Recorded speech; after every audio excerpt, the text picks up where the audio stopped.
네, 11번 회귀 분석의 무슨 문제야? 식변환 문제죠. 그렇죠? 회귀 분석에 있는 식들을 이용해 갖고 내가 알고 있는 식들을 이용해서 SSE를 구해봐라. 자, 요런 문제죠. 그쵸? 자, 그래서 원래 원칙은 막 이런 거 이용해서 푸는 거죠. R은 B 곱하기 SX 나누기 SY. 회귀 분석에서 뭔가가 막혔을 때는 요 공식 이용해서 푸시라고. 그쵸? 요 공식을 이용해서 푸는 거, 요 제가 올려놓은 답지 다운받으시면 적혀 있습니다. 되죠? 그러고 요즘에 점점 이런 문제들이 좀 나오다 보니까 이거를 지금 외울까 고민 중입니다. SSR은 회귀계수의 제곱 곱하기 SXX다. 되죠? SSR은 회귀계수 추정량 구할 거 아니야. 그쵸? 그거 제곱한 거 곱하기 SXX 시그마 X 마이너스 바 X의 제곱 있잖아. 그쵸? 얘다. 요걸 만약에 외웠다 쳐. 내가 외웠어. 자, 그러면은 회귀계수의 추정량 2잖아. 2의 제곱 곱하기 얘가 SXX잖아. 그쵸? 그래서 30. 계산하면 4 곱하기 30하니까 120이죠. SSR이 120이래. 그 다음 얘가 뭐야? 얘가 바로 SST잖아. 그쵸? SYY가 SST라고. 얘가 360이래. 그쵸? 근데 SSR 더하기 SSE가 뭐야? SST잖아. 그쵸? 그럼 얘가 120이고 얘가 360이래. 그럼 얘는 몇이야? 240이겠네. 정답 몇 번? 3번.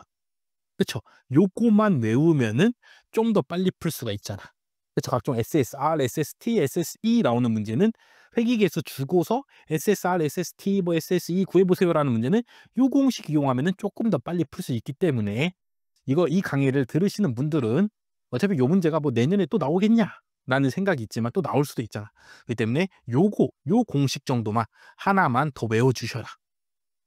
외울 수 있잖아. SSR은 회귀 계수를 제곱한 다음에 곱하기 SXX다. 그쵸? 외워줄 수 있잖아. 외울 수 있다고 여러분들이. 그쵸? 외울 수 있기 때문에 외우시면은 더 쉽게 빠르게 풀 수 있기 때문에 아무튼 좀 더 이제 통계학 공부에 여유가 있으신 분들은 좀 외워주셔라. 그 다음에 이걸 못 외우고 그냥 안 외울래 나는. 그러고 시험장에 가시면은 당연히 회귀 분석에서 가장 많이 쓰는 식변환 문제 R 상관 계수는 B 곱하기 SY분의 SX다. 그럼 어떻게 풀어? 얘를 양변을 제곱하고 풀다 보면은 어떻게 되는 거죠. 그렇죠? 자, 이걸 제곱한 게 방금 이식이야. 그렇죠? 이걸 제곱한 게 이식입니다. 자, 요거를 만약에 제곱했어 내가. 자, 이거를 제곱하면 R 제곱은 B 제곱 곱하기 SYY분의 SXX가 될 거 아니야. 그렇죠? 근데 R이 뭐야? R 제곱이 결정계수잖아. 그렇죠? 그래서 얘가 SST분의 SSR이라고. 그다음에 얘가 SST잖아. 그리고 둘이 약분하잖아. 그렇죠? 둘이 약분하면은 이게 성립하죠.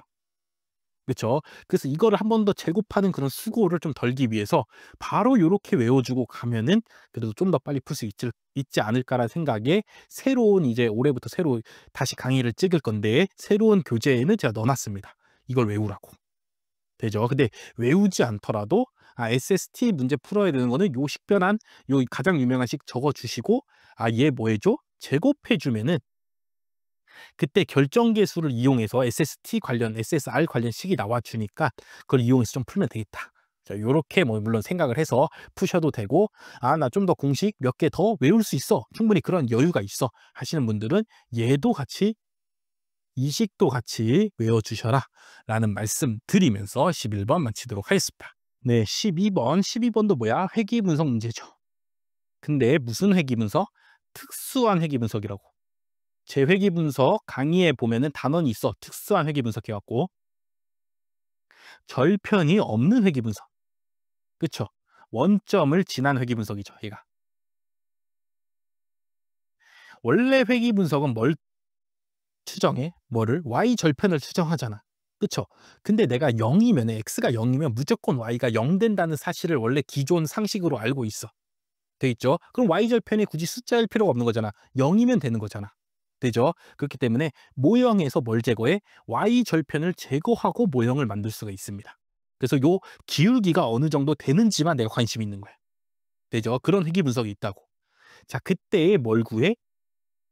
그때에 요 회귀 계수의 최소 제곱 추정량, 요 회귀 계수의 추정량 구해보라 문제죠. 그렇죠? 이 중에 뭐냐? 요런 문제라고. 되죠. 그렇기 때문에 이걸 처음 보신 분들은 '와 이거 뭐지?' 이렇게 생각이 들 수가 있다고. 근데 정말 다행인 점은 뭐야? 기출 문제에 이미 나와 있다고. 여기 설명이 돼 있다고. 제가 6단원 특이한 회귀 분석 해 갖고 원점을 지나는 회귀 분석. 얘가 바로 뭐야? 절편이 없는 회귀 분석이라고.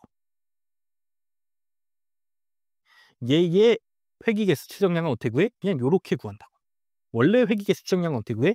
SXX분의 SXY 해 갖고 시그마 X 마이너스 바 X의 제곱 나누기 시그마 X 마이너스 바 X 곱하기 Y 마이너스 바 Y 요렇게 구하잖아. 되죠?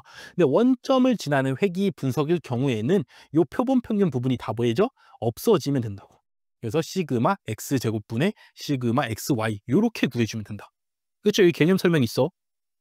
다음 13년 7급에 베타에 대한 회귀 개수에 대한 최소 추정량 베타 햇은 요렇게 구한다고 적혀 있어. 그렇죠? 2번 맞다고 적혀 있잖아. 다음 넘어와서 16년 7급에 이어서 얘도 뭐야? 지금 절편이 없잖아. 그렇죠? 절편이 없는 회귀 분석의 추정량 실제로 구하는 문제 나왔다고. 되죠? 그래서 다시 돌아왔어. 지금까지 역대 어디서 7급에서 계속 출제되어 오던 문제가 이제 어디로 왔어? 9급에 나와준다고. 그러니까 또 아까랑 같이 아까 어떤 문제죠? 몇 번이죠? 기억이 안 나는데 아까 문제랑 같이 뭐해? 역대 7급 풀어주셔라. 역대 7급 기출 풀어야 된다라는 말이죠. 그래서 풀었어. 그럼 베타에 대한 최소 추정량, 절편이 없는 회귀 분석에서 베타에 대한 추정량 몇 번? 1번. 바로 된다고. 그렇죠? 여기 뭐? 여기 표본 평균 부분들이 다 사라진다고. 다 사라져야 된다고. 그렇죠? 그래야지 절편이 없는 회귀 분석의 회귀 개수 추정량이 된다고. 외우기도 쉽잖아. 그렇죠? 다 없애면 되니까. 그냥 표본 평균이 나오면 안 돼. 그냥 회귀 개수 추정량에는. 그렇죠? 이렇게만 외워도 그냥 풀 수가 있죠. 근데 뭐 해야 돼? 역대 7급 기출을 쉬운 문제들 정도는 한 번은 풀어 주셔야 된다고. 너무너무 어려운 문제 있을 수도 있습니다. 그럼 걔네들은 그냥 넘겨. 어쩔 수 없어. 하지만 어느 정도 풀 수 있는 뭐 이 정도 외울 수 있잖아. 그렇죠? 이 정도 외울 수 있는 쉬운 문제들은 풀어 주셔야지 요즘 9급이랑 그게 뭐에 밸런스가 맞다고. 되죠? 그렇기 때문에 역대 7급 풀어라 라는 말씀 한 번 더 드리면서 풀었으면 너무 쉽게 고를 수 있고 내가 안 풀었어, 몰랐어, 처음 봤어 그러면 아예 풀 수가 없다. 그렇죠? 뭐 찍을 수는 있겠죠. 1번 아니면 4번 뭐 이렇게 찍을 수는 있겠죠. 찍을 수는 있지만 내가 역대 7급 기출 풀어봤으면 너무 쉽게 맞출 수 있는 문제니까 당연히 9급 준비하시는 분들도 7급 기출 반드시 풀어보시기를 추천드리겠습니다. 네, 13번 그래도 뭐 쉬운 문제죠. 뭐야? 회귀 분석에서 분산 분석표 표 채우기 문제죠. 그렇죠? 이거는 쉽잖아. 이거는 많이 했으니까 충분히 풀으실 수 있을 거라고 생각합니다. 자, 이제 채워야 돼. 총 자료가 12개래. 그럼 여기 11, 그다음에 단순회귀 분석이니까 여기 1, 여기 10. 뭐 채울 수 있죠. 되죠? 자, 그다음에 여기 F값이 10이니까 여기 평균 제곱값 MSR 값 몇이겠어? 130이었겠죠. 13 나누기 130 하니까 10 나왔을 거 아니야. 그렇죠? 그럼 여기 이제 SSR 구하면은 여기 130. 그렇죠? 여기도 요렇게 얘네들이 곱하니까 130. 여기는 SSR이랑 SSE 더하는 거니까 SST는 260. 자, 요렇게 표 충분히 쉽게 채울 수 있을 겁니다. 되죠? 자, 그때 뭘 구하래? 잔차 제곱합의 자유도 10이네. 오케이, 그거랑 결정계수의 합. 결정계수 어떻게 구해? SST분의 SSR로 구하면 된다고. 그래서 260분의 130 이렇게 구해주면 되죠. 260분의 130 해서 구해주면은 2분의 1이 나오겠죠. 정답 몇이야? 10 더하기 2분의 1이니까 2분의 21이 되겠네. 정답 몇 번? 3번.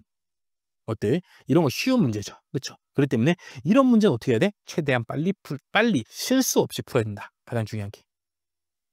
실수를 안 해야 됩니다. 그렇죠? 그래서 내가 풀면서 계속해서 신경을 쓰고 있어야 돼. 그렇죠? 또 한 번 풀고 나서 다시 검산할 때는 이제 마킹하면서 검산할 거 아니야. 이게 3번이 맞는지 한번 볼 때는 아까는 이렇게 해서 거꾸로 해서 이렇게 해서 풀었잖아.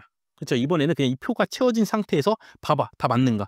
130, 1, 130, 130, 10 나누니까 13. 오케이, 맞고 둘이 나누니까 10도 맞고. 되죠? 그럼 총자유도 11, 맞네. 이렇게 해서 한 번쯤 검사하고 오케이, 3번 확실히 맞네 하고 OMR 카드에 찍어주시면 됩니다.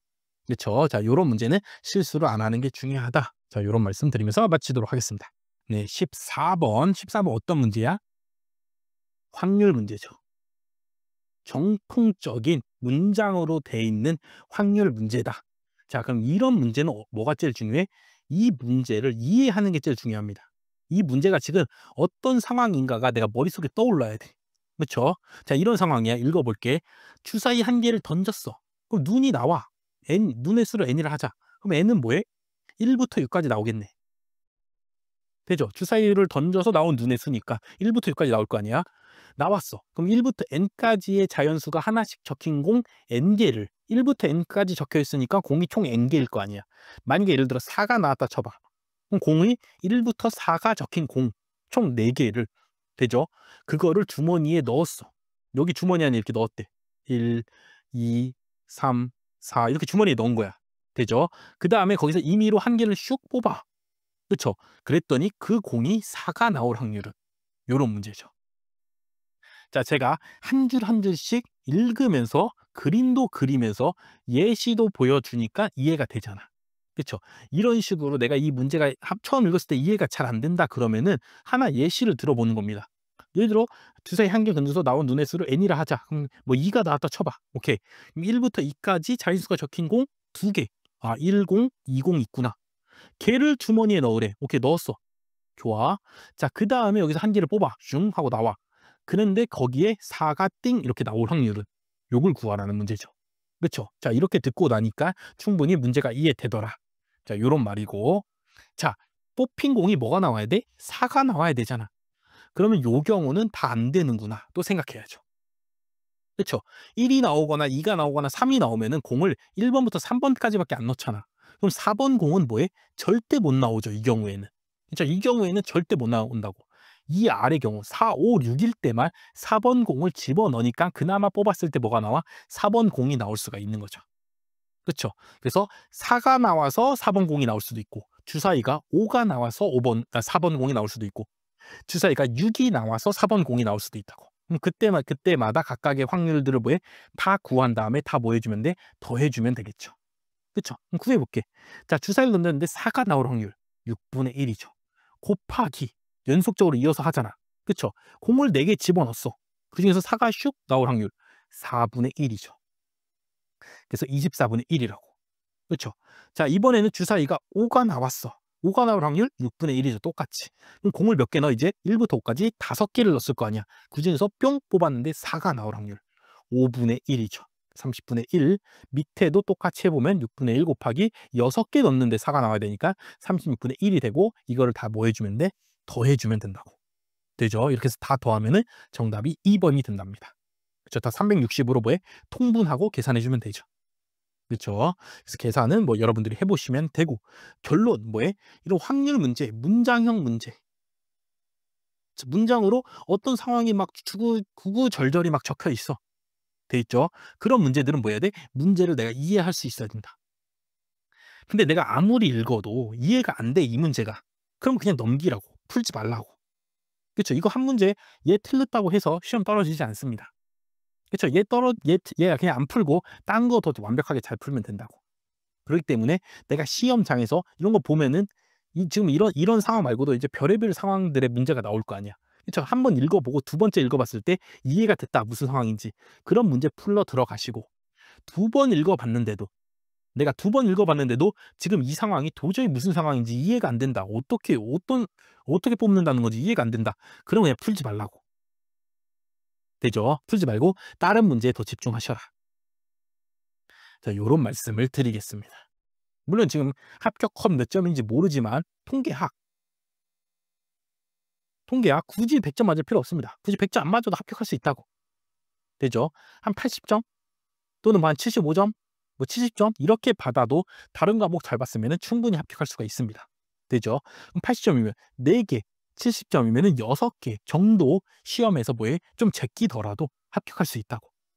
되죠? 뭐 국사를 95점 받고 국어를 뭐 100점 받고 영어도 뭐 90점 받고 되시죠? 이러면은 통계학 뭐 한 70점 받아도 충분히 합격할 수 있다고. 그렇기 때문에 한 6개 정도 아니면 뭐 최소 4개, 4개 정도는 좀 제끼고 풀어도 오케이, 풀 수 있겠구나라는 생각을 하면서 자, 이런 문제들 내가 이해 안 될 때 시험장에서 이 문제 붙잡느라고 막 5분에서 10분 쓰지 마시고 다른 문제들 틀리지 않았는지 옳지 않은 거 고르라는데 옳은 거 고른 게 아닐까. 자, 요런 것들을 좀 더 점검하셔라. 자, 요런 말씀 드리고 지금 설명 듣고 나니까 별로 안 어렵잖아. 그렇죠? 별로 안 어려우니까 충분히 두 번 정도 읽어보면 이해는 되실 겁니다. 이해가 될 거라고. 근데 안 될 수도 있어요. 지금 이건 쉬운 경우고 실제 확률 문제들 막 역대 기출들 보면은 정말 말도 안 되게 '이거 도대체 무슨 말이지?' 하는 문제들도 있습니다. 됐죠? 그런 거는 굳이 시험장에서 풀지 말아라. 자, 이런 식으로 좀 전략을 짜셔라. 자, 요런 말씀 드리겠습니다. 네, 15번. 난생 처음 볼 수도 있다고. 15번 뭐야? 분석 방법 선택 문제입니다. 자료가 여러 가지 유형이 있어. 그쵸? 자료가 수치형도 있고 범주형도 있고 뭐 이렇게 있을 거 아니야. 그쵸? 그럼 그때그때마다 무슨 분석을 해야 되는가? 이런 분석을 하는 게 맞는가? 자, 요런 문제입니다. 되죠? 그렇기 때문에 최근 기출만 공부했으면은 이게 뭐야? 난생 처음 볼 수도 있습니다.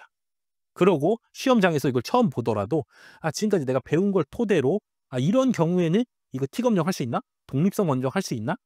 적합도 검정할 수 있나? 요런 식으로 판단을 내려 갖고 정답을 뭐 풀 수는 있습니다. 되죠? 근데 이런 문제 지금 처음 출제된 거 아니라고. 언제? 12년 9급에 보시면 똑같잖아. 그쵸? 12년 9급 똑같잖아, 문제 둘이? 남성, 여성 3개 고르고 킬로미터 분. 이거 수치잖아. 그쵸? 남자, 여자 3개 고르고 개월 10,000원. 이것도 숫자잖아. 그쵸? 똑같다고 구성이. 되죠? 자, 그렇기 때문에 또 여기서 주는 교훈. 자, 통계학 시험이 이제 문제가 공개되고 공식적으로 인사혁신처에서 한나로 모아서 뽑은 게 2011년부터라고. 되죠? 2011년부터는 이제 인사혁신처에서 공식적으로 공무원 공채를 뽑겠습니다 하고 뽑았다고. 뭐 그 이전까지는 뭐 경채라든가 아니면 뭐 다른 방법으로 뽑았습니다. 통계청에서 자체적으로 뽑았거나. 되죠? 근데 이게 2011년부터는 공통으로 뽑겠습니다라고 뽑고 모두의 기출 문제도 다 공개해 놨습니다. 자, 그렇기 때문에 아까 설명드린 7급 기출 풀어라에 플러스 최신만 풀지 말고 2011년 이후부터 모든 기출 한 번은 풀어라. 되죠? 최근 기출은 당연히 여러 번 풀고 계속 반복하고 이렇게 해야 되는데 2011년부터 나온 기출 문제들은 그래도 한 번은 풀어라.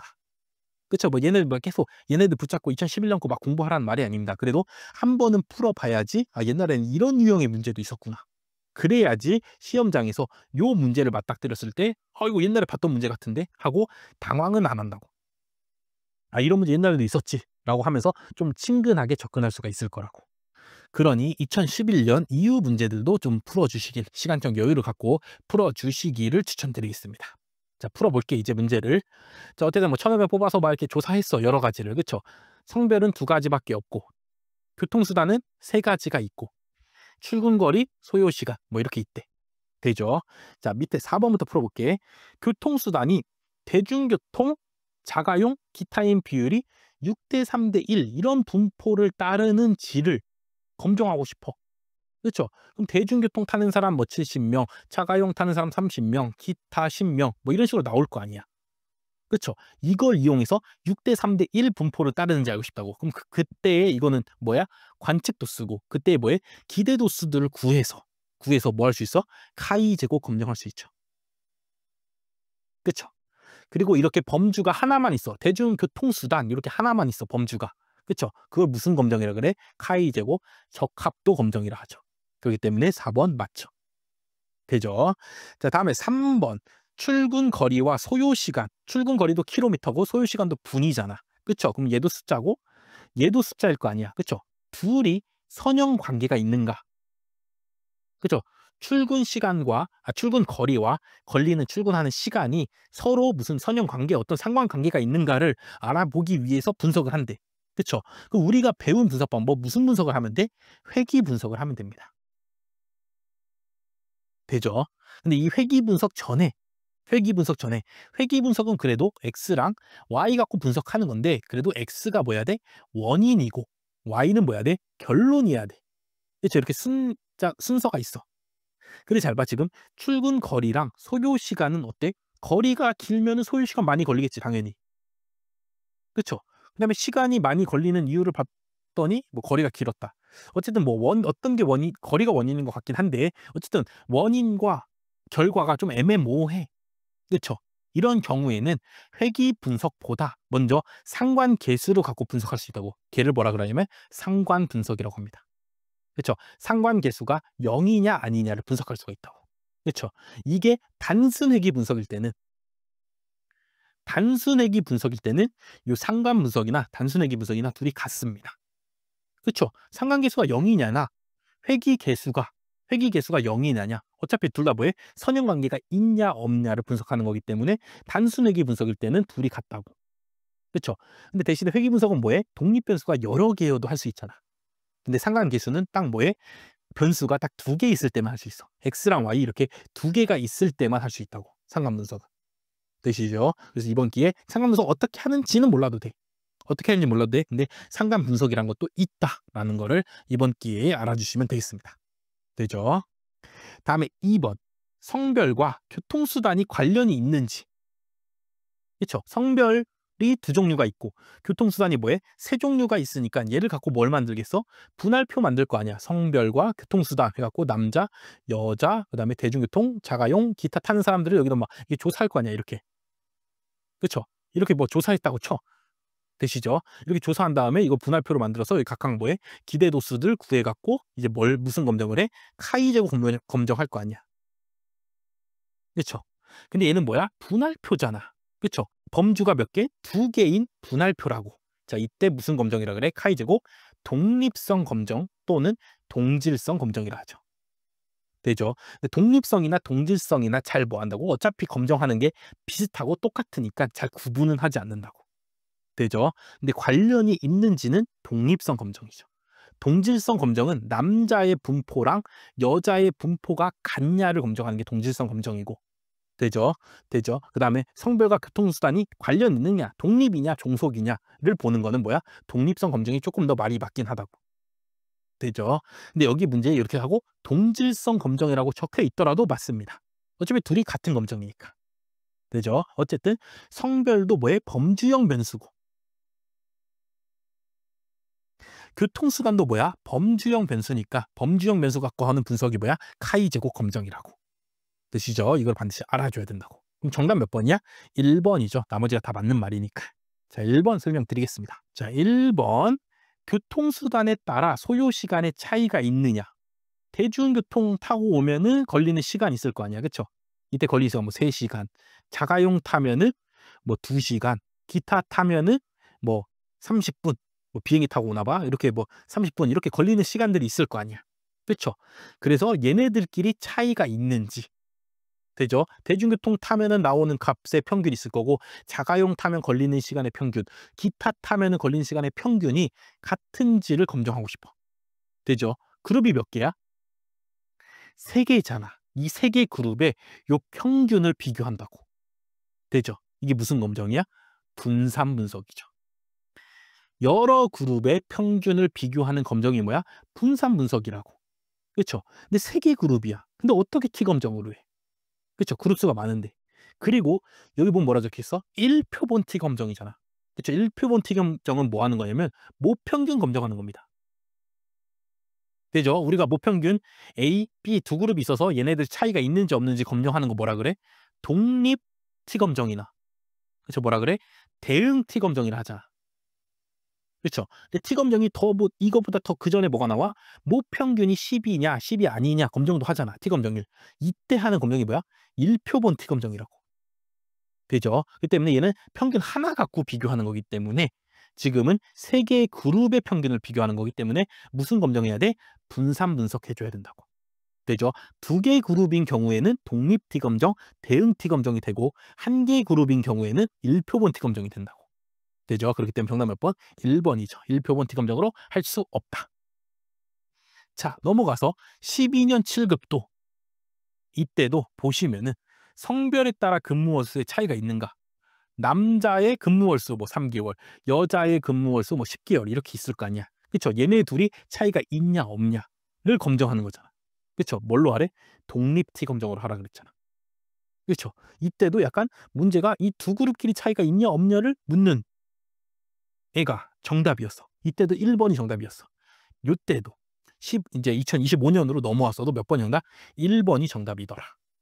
그렇죠. 그리고 T검정으로 어떤 T검정의 종류가 여러 개가 있잖아. 1표본도 있고 독립도 있고 대응도 있다 보니까 T검정을 잘 구분할 수 있냐? 요런 게 좀 오답으로 나오기 시작한다. 오답으로 나온다. 자, 요런 것도 좀 알고 있으면 좋겠죠. 결론 뭐야? 옛날 기출문제도 풀면은 이 문제가 조금 처음 요즘 기출만 푸신 분들한테는 조금 처음 보는 문제처럼 느껴지지만 옛날 기출도 풀어보셨으면은 '아 이런 문제 나온 적 있었지.' 그리고 내가 지금까지 배운 검정법들 언제 무슨 검정하는지 내가 지금까지 똑바로 제대로 배워왔으면은 그냥 1 번만 읽고도 정답 1번 이렇게 찍을 수 있다고. 한 그룹이 3 개인데 어떻게 T 검정을 해? '아 1 번이네.' 이렇게 찍을 수 있다고. 되시죠? 자 이렇게 풀 수 있도록 해 주시고 뭐 당연히 어렵긴 어렵습니다. 검정 어떤 검정해야 되는가까지는 우리가 공부를 안 하잖아. 그렇기 때문에 어려울 수 있지만 내 지금까지 공부를 제대로 똑바로 생각을 해 오면서 각각의 검정이 어떻게 하는 걸까? 언제 하는 걸까? 이런 생각을 좀 해 오면서 공부를 해 오셨으면은 충분히 풀 수 있다. 그리고 어렵지 않다. 잘 읽어 보면은. 자 그런 말씀 드리겠습니다.